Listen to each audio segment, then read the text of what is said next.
Crawford was allegedly a fishing town in Alaska. You won't find it on the internet. You won't find any maps or public records of it. Officially, the town doesn't exist. Or that's what someone would have you and everyone else believe. I was first informed about this place via an anonymous tip. A man dropped a handwritten letter off at our studio. I guess I'm getting a little ahead of myself. My name is Reese McAllen. I'm an investigative journalist for a news outlet called The Random Onion. The letter in question was delivered half past midnight, and someone had dropped it in a sealed envelope and left it at our door. That was unusual. We do most of our communications electronically, mainly because we live in the 21st century and this is America. Myself and two others were at the station that night, Adam and Kaden. All three of us were a bit weirded out when the buzzer went off. Adam assumed it was some teenagers playing a prank. Kaden checked our ring system, and lo and behold, some old geezer in a hood dropping off an envelope at our door. I picked it up, looking for the man who dropped it off as I did so. He was gone.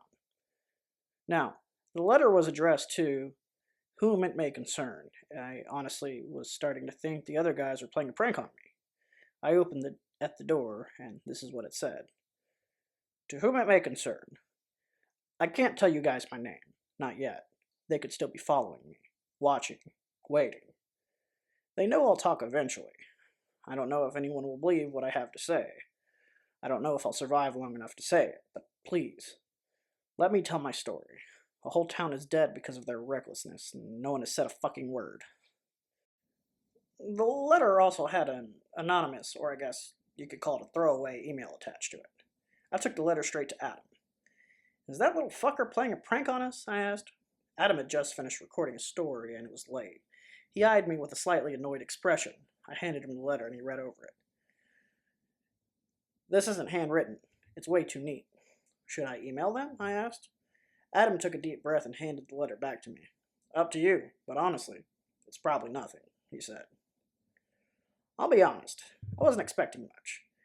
I sent the email more out of curiosity than anything, and the reply was strange. Just a set of coordinates, a time, and a request to bring a tape recorder. I told Adam and Kaden about this the next day, and Kaden recommended I bring a gun, too. I thought about not going. It all seemed sketchy as shit, but, I was curious. Our news outlet hadn't covered any big stories since the Tepe's brewery went up in smoke. The coordinates led me to a park. It was busy when I arrived. I sat on a bench trying to think of ways not to provoke someone who was probably already a very paranoid individual. I sat for maybe 30 minutes before a man sat quietly next to me. He was young. He didn't look homeless as I expected. He also didn't look like the geezer that dropped the letter off. I figured he'd hired some homeless guy or something. He looked out in the distance, trying not to make eye contact with me. There's a red pickup over there. Count to 20 and then head over to it, he said before abruptly standing and walking off. That statement alone made my heart rate increase 20-fold. My world began to spin. All the people around me suddenly became suspicious. I counted down slowly before I got up and began walking. The anxiety I felt as I got into the man's truck was tremendous. My muscles ached with fear. All the stories I'd heard as a kid about not getting into cars with strangers blared through my brain. Every kidnapping story, every human trafficking story, but my dumbass persisted. He drove me to his home, which was an old RV that he had sitting in a trailer park. The place was remarkably clean, as was he. The man was clean-shaven, in shape, and all in all, unassuming. We sat at the table in his kitchen area as he produced a bottle of Tepe's whiskey and poured us both shots. That was when I'd set my tape recorder between us. So how does someone living in an RV afford Tepe's whiskey? I have an affinity for expensive alcohol. Yes, but this is the second most expensive whiskey in the world. Yeah, it is, ain't it? Shame they closed down for so long. You said you had a story for me. A story. Yeah, you could say that. Okay then, let's start with your name. Call me Tyler. Tyler Rigby. In your letter, you said an entire town was dead. Would you care to elaborate on that? Have you ever heard of Gideon Pharmaceuticals? I have. You know how many subsidiary companies fall under Gideon? I can't say I do. Well, they have their fingers in everything: drugs, clubs, hotels, manufacturing. Shit, they even run a few restaurants here and there. I'm failing to see the point here. I'll get to it. Be patient. I used to live in a town called Crawford, Alaska. You own a You won't find it on any public records. Not now, not after. Hmm. I was skeptical. It was my job to be skeptical, but I must admit I was curious. I could tell by his eyes. The man was either a paranoid lunatic or he genuinely believed what he was about to tell me. Tell me about Crawford then. How big was it? It had a population of maybe 12,000, maybe a little less. It was one of those cities with one road in and out unless you had a boat.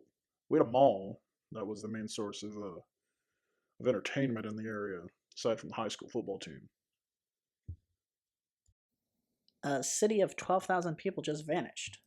It didn't just vanish.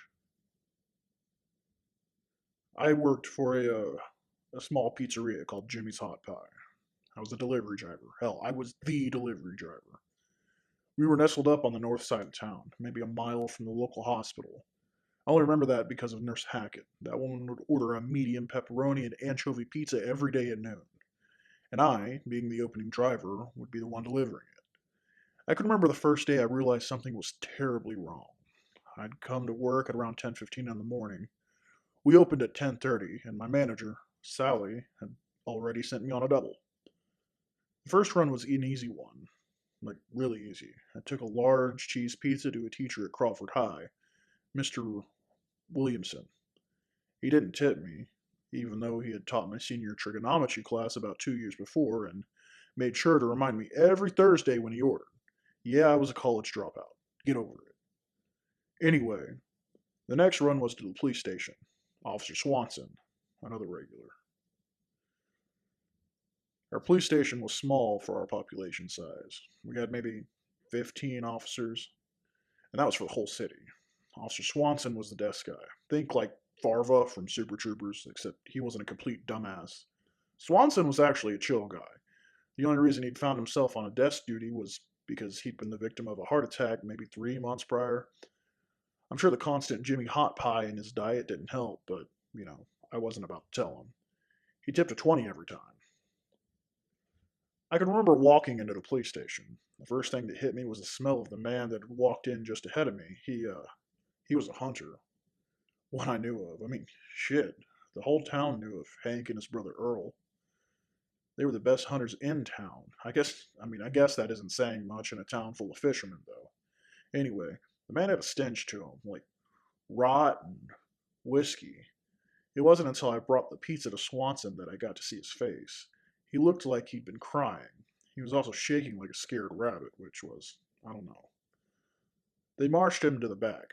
I'm assuming into an interrogation room. I handed Swanson his order, and the man smiled at me, but I could see the unease in his eyes.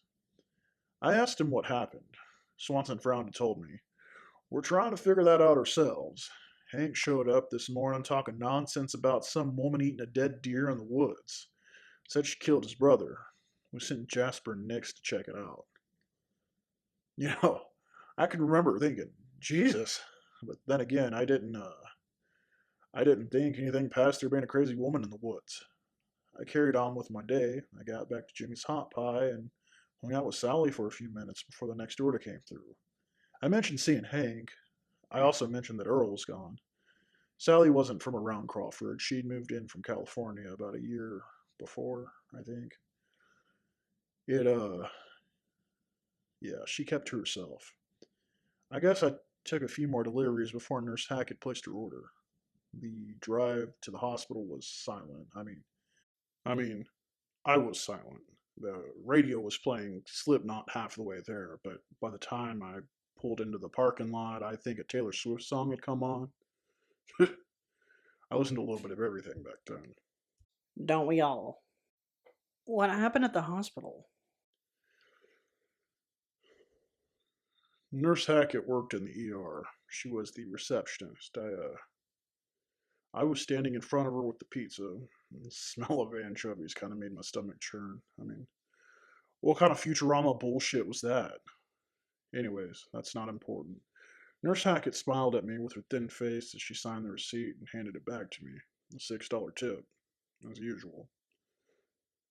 Thank you, Tyler. Say hi to your grandma for me.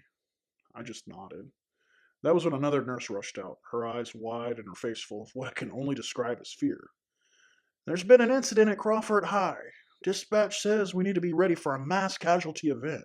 Shit, Nurse Hackett exclaimed as she stood up. That was my cue to leave. Like I said, we weren't a big city, but I had 5 ambulances pass me as I drove back to the store. What happened at the school? I don't know the exact details. At first, Sally and I thought it was a school shooting. I spent a few minutes scrolling through my various social media apps and, well, trying to find the local news. I still knew kids that were at that school. I can remember finding a live feed from one of the students. It didn't last long. It was dark and seemed like the girl was hiding in a closet or something. I could hear the screams from outside, but couldn't hear any gunshots. The girl was crying, like full on bawling and begging for help. Then something slammed against the door once, and twice, then again. There was suddenly a light on her face, like whatever was coming after her had slammed a hole through the door. What I could see of her face was just. It was something I can't forget no matter how hard I try. What do you mean? There was a massive chunk taken out of her cheek, almost like a bite wound. I don't know, man. I told myself she just fell. Can you believe that? Good God. The feed went dark after that. With everything going on, Sally actually asked our GM slash owner, he's a smug looking bald guy called Jared, if we could close for the day. That conversation didn't go well. Are you at the school? He asked. No. Then I don't see why we should shut down. What a freaking moron. I don't think we got another order for like 2 hours and it was a carryout. During that time, Sally and I sat in the office. Yeah, that was situated near the back of the store. We had this bell that would go off every time a customer came in. I was still scrolling through social media looking for more news. I mean, there were a few posts. There was a guy, I remember his username, it was Big Booty Batty Lover 69. He had said something along the lines of, bruh, there's a big fucking spider in the school. That honestly didn't make any sense. Why would it? My phone service suddenly went out right as the carryout order came in.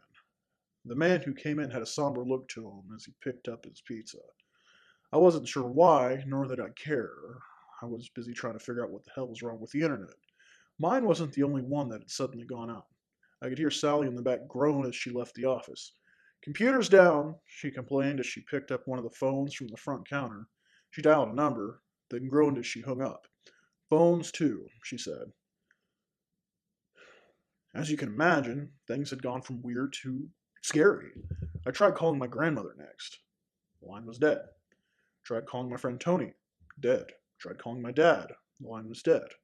Then came the sirens. The storm sirens were followed by an emergency alert on my phone. This is an emergency alert. Please take shelter immediately. Lock all doors. This is not a drill. Sally and I stared at each other for a few moments before I started to take the keys to my truck out of my pockets. If there was something going on, I needed to get home to Grandma. Then the front door went off. That damn bell. So you asked to leave early, then disable the phones when told no, Jared's voice boomed at Sally. I wanted to punch the man in the face. Sally didn't deserve that. I could see the shock in her eyes. All the phones are down, I said back to him. He shot me an irritated look. That was when I could see Sally looking behind him. I followed her gaze into the parking lot as a fucking paratrooper landed and began rolling up his parachute. Jared was about to start yelling when the ground shook beneath us. I could hear helicopters hovering overhead. Jared turned and looked out the back door. He walked outside. The soldier was on a knee, aiming his rifle. Jared marched straight up to him. Sally and I were close behind. What the hell is going on? Jared demanded. The soldier looked up at him like he was an idiot. Get inside. Lock the doors, the soldier barked. I could tell that Jared didn't like that very much. I looked around. The sky was full of paratroopers.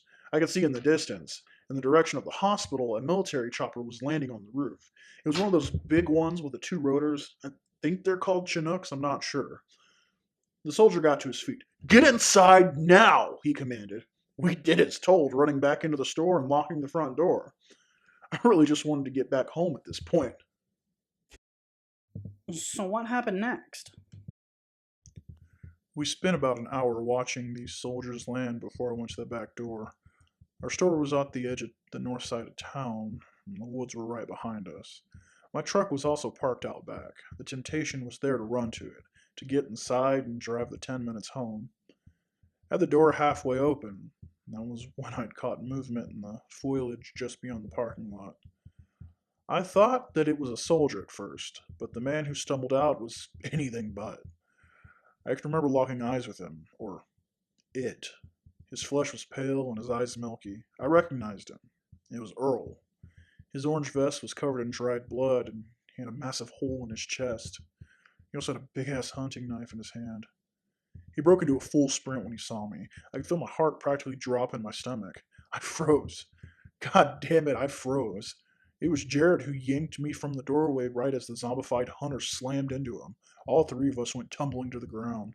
Sally screamed so loud my ears rang. By the time I managed to crawl backward, Earl had stabbed Jared maybe 6 times, and he wasn't stopping there. Blood was everywhere, on the floors, the walls, on the ceiling, and on me. I found myself frozen again. The undead ghoul's eyes suddenly snapped up at me. I thought I was going to die. Or shit myself, at least. But as the thing got to its feet, a loud gunshot rang out. The creature crumpled to the floor. I hadn't even heard the soldiers come in the front. The next thing I knew, I was being pulled to my feet. Wait a minute. Did you say Earl? The hunter's brother? The one who supposedly died? Well, if he wasn't dead before, he was now. You don't have to believe me. I could tell you don't want to, but at least let me finish my story. By all means. The soldiers told us to get out of there. I could hear gunfire from the trees in the back. I guess a fight had started, and they didn't want us caught in the crossfire. We were told that the mall would serve as an evacuation site. The fucking Crawford Mall. I wasn't going to the mall. Not yet. I had to go get Grandma. I'm guessing getting around town wasn't easy. Zombies and all. Streets on the north side of town hadn't gotten too bad yet. Soldiers had only just engaged the damn things in the woods. I think. I ain't no soldier. Sally and I made it to my grandma's house. We actually saw a few of the walking corpses on our way there. Sally agreed to go with you. Sally didn't have a car. I was her only way around. And how did you know they were walking corpses?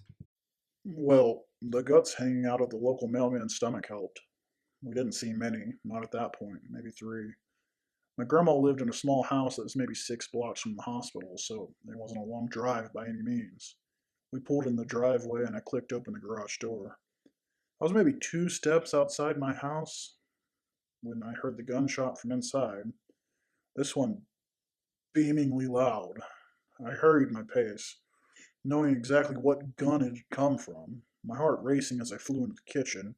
Grandma sat there at the kitchen table, my deceased grandfather's double barrel still smoking in her hands as a dead body lay on the floor with no head. Keep in mind, my grandma was 67 years old at this point. She instinctively aimed the shotgun at me and squeezed the trigger, but the gun clicked. "God damn it, Grandma, what happened?" I asked as I pulled the shotgun from her bony hands. That was when I noticed the bite mark on her shoulder. Blood stained her white dress. "Stupid bitch bit me," she complained. "Goddamn TV's out again." I pulled her to her feet. That was when she noticed Sally behind me. "Holy shit, you have a girlfriend? I thought you was one of them homosexuals I keep hearing about." I stammered for a second before responding. That was just like her, ignoring the gaping wound in her shoulder just so she could talk shit. Sounds like someone who wasn't afraid to get canceled. Well, she wasn't afraid of much.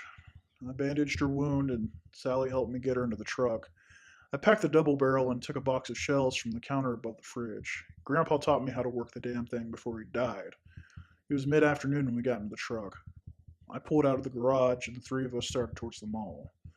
The mall itself was closer to the center of town. There were a lot of soldiers on the road. We got maybe halfway there when, well, we finally found traffic. There was a massive line of cars, all at a dead stop at what looked like a makeshift army checkpoint. I wasn't sure when the tanks had rolled into town, but two of them were blocking the road ahead of us, along with a crap ton of soldiers. This was one of the few roads from the north side of town that led straight to the mall. I wasn't surprised that it was busy, but we were all scared. Scared and wondering what the hell was happening. There were buildings to my left and right, which made driving around traffic hard. That and the soldiers walking up and down the sidewalks. I went to roll my window down to talk to the one nearest me. "Hey, sir," I asked. He turned to me. His eyes looked fearful and tired. "What's happening?" I asked. The soldier shrugged. He couldn't have been much older than I was.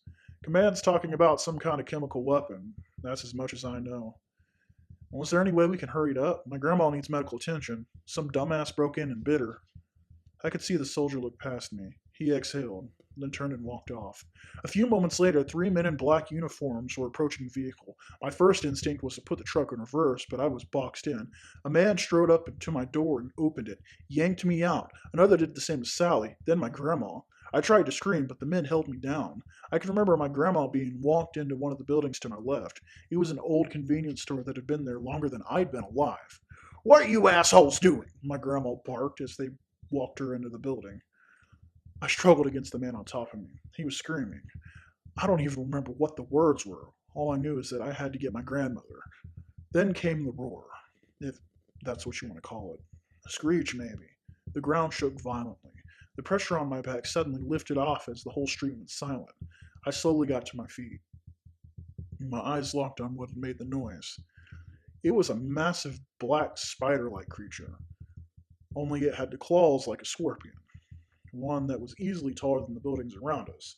It had emerged from the hole in the street that had swallowed several cars behind us. My eyes were transfixed on the monstrosity. The thing began to move forward, but as it did so, something else emerged from the hole. Corpses. And I don't mean freshly dead ones. I mean, these things were half rotted away. You could see the bone, you could smell the rot, and there were hundreds of them. The man in the black uniform who'd been on top of me opened fire with his rifle. I went for my truck and snatched the double barrel from it before turning to run after my grandmother. Sally was already opening the door. I was maybe 2 steps away when one of the corpses tackled me to the ground. The thing started moving quickly in that moment. There was a struggle. I managed to get my shotgun under it and fire. The gun blew a hole in the thing, but that wasn't enough. Its bone fingers dug into my throat. I could feel the air leaving my body. That's when Sally kicked the thing in the head. This gave me the space I needed. I got my gun up to its face and fired the other barrel. The creature was done. I turned and got inside. The rest of the horde battling the soldiers in the street. Could see out the window of the store as a tank round bounced off a spider and collided with the building across the street. We ran through the building. I was desperately looking for my grandmother while reloading my shotgun at the same time, but she wasn't in the store, and we didn't have the time, so we flew out the back door. And that was where we found them. Two men in the back alleyway, dressed in those same black uniforms, tossing my grandmother's corpse into a pile of bodies, all of which had bullet holes in their foreheads, hers included. The men didn't seem to notice us as we walked out. I raised my shotgun at the nearest one and fired. He fell back onto the bodies. The second man raised his arms. I could hear gunfire going off on the street behind us. I knew we needed to move, but I I was angry. I was furious. "Why are you killing innocent people?" Sally demanded as she pulled a pistol off of him. I, they were dead anyway. My grandma was pretty alive before she came back here. That one was your grandma, the one who called me an asshat. Look, man, she was bit. You get bit, you die. There isn't a cure. Haven't you ever seen a zombie movie?" I was dumbstruck that he'd said that. "Those people were innocent," Sally barked. "It wasn't personal, lady. From the sounds of things, they wouldn't have made it off the street anyway." I lost my nerve there, firing the next slug from my shotgun. The man collapsed to the ground. I just killed I just killed two people. I didn't like how it made me feel. How did it make you feel? Have you ever killed anyone before, Reese? No, I haven't. Then you wouldn't understand. Fair enough. So what happened next? We moved through the alleyway and onto the next street, just as a chopper flew overhead and unloaded a volley of missiles in the direction we'd come from, probably at the spider thing. The next street wasn't exactly parallel to the one we'd come from, whereas the street that led to the mall was straight. This one was straight for a few blocks and then curved when it met a large local grocery store. It would eventually take you to the south side of town, which was not a place we really wanted to go. We figured we'd just go around the grocery store. That plan was dashed, however, once we heard that roar again from behind us. I'm not sure if it was the same spider creature and it had spotted us or not, but we ran straight for the nearest cover we could find, which happened to be the entrance to the store. Did the creature follow you? Yeah, yeah, it did. The store was a mess. There was shit everywhere. We tried to hide from the few seconds we had. Spider thing tore right through the front of the building, smashed straight through the wall. Sally and I were in the middle of a section of canned goods when we heard the screams of someone that the creature had found. Sally started to panic. I guess the stress of everything had gotten to her. I had to hold her mouth shut. Sally, you have to calm down. I begged. Man, I pleaded. It didn't work? Spider thing found us. I could still remember the screech it made when it did. My ears rang. Sally and I booked it down towards the other end of the aisle. It was faster than we were. One moment, Sally was next to me, and the next, I don't even think I heard her scream. She didn't make it. No, she didn't. How did you get away? I kept running. Sally's death bought me a few extra seconds to get out of the aisle, but the moment I did so, something tackled me to the ground. I couldn't make out what it was at first. I knew that it was white, like paper white, and had sharp claws too. I struggled hard, kicking and screaming. I dropped my grandpa's double barrel. Note: Rigby has lifted his shirt and shown me 4 massive claw marks on his side. They're scarred now.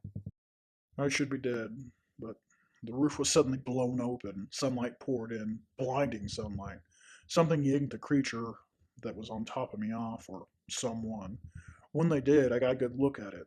It looked like something you'd see on an internet horror story.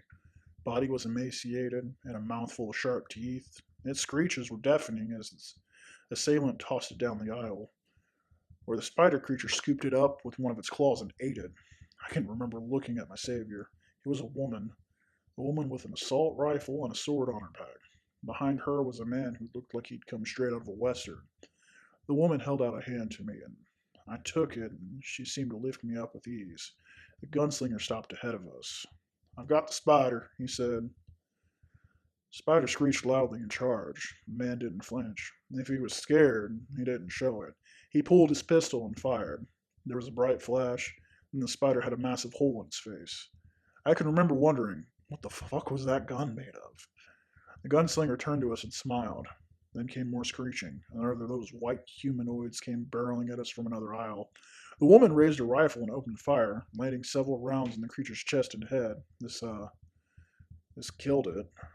I can remember thinking that it was odd that the creature's wounds were smoking. The woman seemed annoyed. Stupid Strigoi, she grumbled. Well, sure, throwing everything she's got at this place, another woman who'd seemingly come out of nowhere said. I had so many questions. Who were these people? Who was Lilith? What the fuck was happening? I was about to ask when the adrenaline from my attack wore off. I hadn't noticed I was bleeding yet. I took 2 steps and fell over. What happened next? I don't know. I honestly don't know. I woke up in a military hospital a few hours later with a man in a suit in front of me with an NDA and the promise of enough money to keep me afloat until the day I died. All it cost me was everything I had. And you think this man worked for Gideon? I didn't at first. I thought he was a military suit tech until I met Isabel. Isabel? Yeah, she used to work for Gideon. She was actually in Crawford during the incident. She contacted us all a few months ago, and well, her story isn't mine to tell. Us all? The survivors. There aren't many of us left. So, in short, you're from a city that was overrun by zombies, giant spiders, and They said Strigoi? You'll understand if we find this story kind of far-fetched. I figured you would. No. Rigby has gone over to the counter and pulled something from the drawer. He placed it in front of me, and it's a claw of some sort. It's black and maybe 4 inches long. It doesn't look like any claw I've ever seen, but I'm no animal expert. They pulled that out of my side when I was in surgery. Not sure why they let me keep it. This could be a bear claw. Take it. Go get it tested. If it is, then you can throw my story in the trash. And if it isn't? Then I'll give you the information on the other survivors. Let me ask you a question then. Why are you doing this? I mean, you have enough money to live off of. They've paid you for your silence. Why come out now? There were almost 100 survivors of what happened in Crawford. Now I think there are only maybe 12 that I can still contact. I've been doing research, looking into the causes of death for the ones that have just suddenly died, and they all say freak accidents, but how do you get that many freak accidents or just unknowns? They don't care about staying silent.